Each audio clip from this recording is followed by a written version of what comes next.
माझा प्रत्यक्षात अनुभव सांगायचा म्हणजे असा, लक्षात ठेवा बरं का. एक 4-5 वर्षापूर्वी मी रानामध्ये एक 1.5 एकर शेवगा केलेला होता बरं का. तुमच्या माहितीसाठी सांगतो. मग शेवग्याला फुलकळी लागली की त्याच्यावरती आळी निर्माण होते. ती आळी फुलं ठेवतच नाही. बरोबर ती सायंकाळी 7च्या पुढं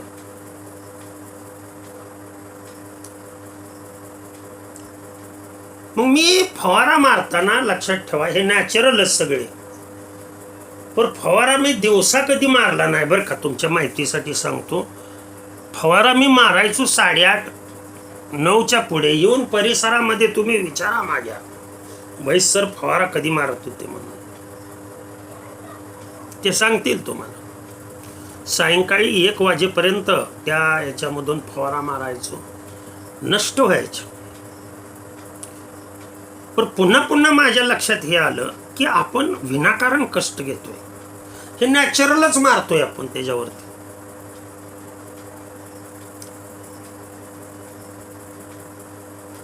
पुन्हा असं दिसून आलं, लक्षात ठेवा, एक वेळ अशी दिसून आली की एक आलेला पूर्ण बार नाहीसा झाला. अगदी पानं सुद्धा त्या आळ्याने खाऊन टाकली. काय ठेवलं नाही शेवग्याला. राहू दे म्हणलं असंच. पाणी बिनी सगळं त्याचं बंद करून टाकलं. तुम्हाला विशेष वाटेल, चमत्कार म्हणून सांगतो बर का. काही केलं नाही, एक पान सुद्धा राहिलं नाही. आणि पुन्हा जी शेवग्याला पालवी फुटली. तसंच मिरचीच्या बाबतीत ही घडलं बरं का. ते मिरचीला बोकड्या म्हणून रोग येतो. काय झाडं अशी पूर्ण आकसून जातात, नीटच होत नाही. दोन्हीचे अनुभव सांगतोय मी तुम्हाला. आणि पुन्हा पालवी फुटतानाच लक्षात ठेवा, ह्या लांबच्या लांब अशा फुलाचे तुषारे निघाले, फुलं. आणि शेवग्याला पानं कमी. लक्षात आलं का तुमच्या. पाणीच बंद करून टाकलं हो पूर्णपणे.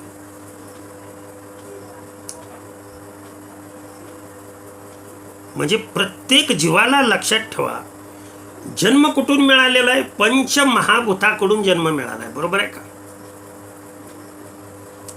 अरे देह तो आणला पाचाचा उसना. पंचमहाभूत माहित आहेत का नाही. देह मग तो कोणाचाही असेल, वनस्पतीचा असेल, कुठल्याही प्राण्याचा असेल, कुठल्याही पशुचा असेल, मनुष्याचा असेल. मग पंचमहाभूत कुठं आहेत. सर्व विश्वामध्ये. ज्यांनी तो देह निर्माण केलेला आहे तो काळजी घेईल ना तिची. परंतु आपण लक्षात ठेवा, गोळ्या खाऊन ध्यानात आलं का तुमच्या. नैसर्गिक तसं निसर्गामध्ये भरपूर आहे.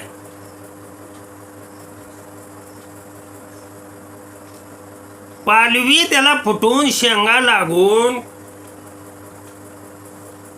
3 तोडे झाले. त्या 3 तोड्यापासून मला उत्पादन साधारण 1 एकर होता. साधारण फक्त 2 ते 1.5 महिन्यामध्ये 1,60,000चा, अजिबात काही सुद्धा खर्च केला नाही. फक्त तोडायलाच तेवढा खर्च. 1,60,000चं उत्पादन घेतलं. काही केलं का. काही न करता व्यवस्थित फळ आलं. आपोआप ते झाड बरं झालं. तसं मी जनावराच्या बाबतीमध्ये, आजारी जनावर जर तुमचं पडलं, लक्षात ठेवा, तर त्या आजारी जनावरासाठी अशी एक जागा असावी की त्या जागेवरती मुरूम असावा, माती असावी. आणि ते आजारी जनावर वेगळे काढा का सांगतात? कशासाठी वेगळं काढा सांगतात? काय कारण वेगळं काढा म्हणून सांगायचं? तिथे वेगळे काढा याचा अर्थ असा आहे, आपण ते दुसरीकडे बांधतो, परंतु राहणीमानाचं ठिकाण तेच असतं ना, तसंच रचना असते. वेगळं काढणे याचा अर्थ असा आहे की त्याला जमिनीवर संपर्क येईल अशा ठिकाणी त्याला बांधणं किंवा अशा ठिकाणी त्याला ठेवणं. आणि अशा ठिकाणी ठेवून तुम्ही ट्रीटमेंट करा. नाही ट्रीटमेंट केली तरी सुद्धा ते जनावर व्यवस्थित होऊ शकतं. तुम्हाला एक साधं सोपं मी अनुभवाचे बोल सांगतो. एक 7 वर्षापूर्वी इतकी शेळ्या आणि पिल्लं बरं का 7 वर्षापूर्वी मरू लागली. जो पिल्लं मारायची तो काळजी घेत आम्ही काळजीत पडलेला असायचो. पण एक दिवस असं डोक्यात आलं, अरे एवढी काळजी घेऊन जर या आजारी पडत असतील तर रानात यांना बसवलेलं एवढं थंडीमध्ये घडलं. आणखीन हे सांगतो तुम्हाला, सर्वकडून प्रोटेक्शन देऊन सुद्धा एवढ्या शेळ्या आजारी पडतील का ना? तुम्हाला सांगतो, पटांगणामध्ये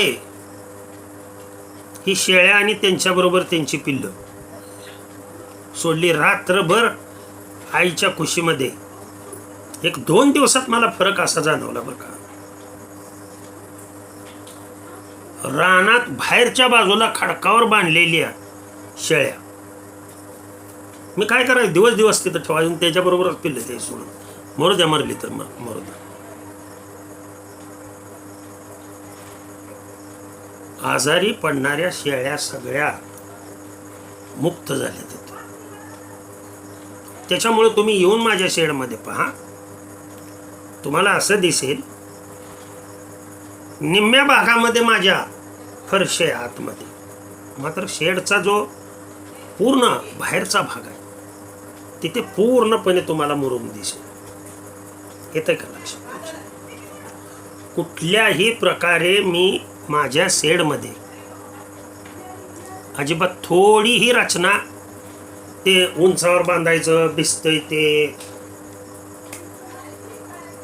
आणि आजारी जनावरांसाठी सेपरेट मी शेड केलेला आहे. त्याच्यामध्ये लक्षात ठेवा असंच मुरूम माती फरशी नाही ते आजारी जनावर पडतच नाही द्या सोडून आता. परंतु सांगतो, पिल्लं वगैरे वीट बांधलेले, त्यामुळं जाळी बी आतच आहे. त्या जाळीतून फिरायला सोडली की ती वीट बांधलेली असल्यामुळं लक्षात ठेवा ते विटेला जाऊन चढते. त्याचे व्हिडिओ मी मागे अपलोड केलेले आहेत. खाली माती असून सुद्धा ते माती खात नाही का?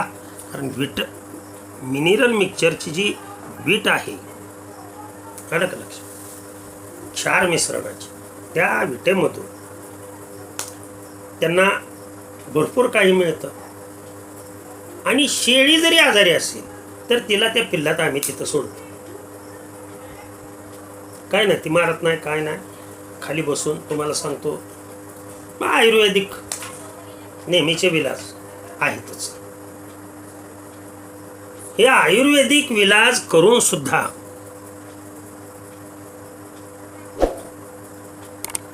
जर त्यातून अपयश येत असेल तर हा शेवटचा उपाय सांगितला मी तुम्हाला. आपण काय करतो, एखादं पिल्लू आजारी आहे म्हणलं की त्याला घरात नेऊन अगदी तक्क्यावरती नेऊन कॉटवरती नेऊन माणसाला जसं अंतरून पांघरून घालतात तशा पद्धतीनं करतोय. नका करू असं, ध्यानात ठेवा. त्याला जे जमिनीतून ऊब मिळणार आहे, जमिनीमधून रोगप्रतिकारक क्षमता जेवढी मिळणार आहे तेवढी तुमच्या कॉटवरती झोपून मिळणार नाही.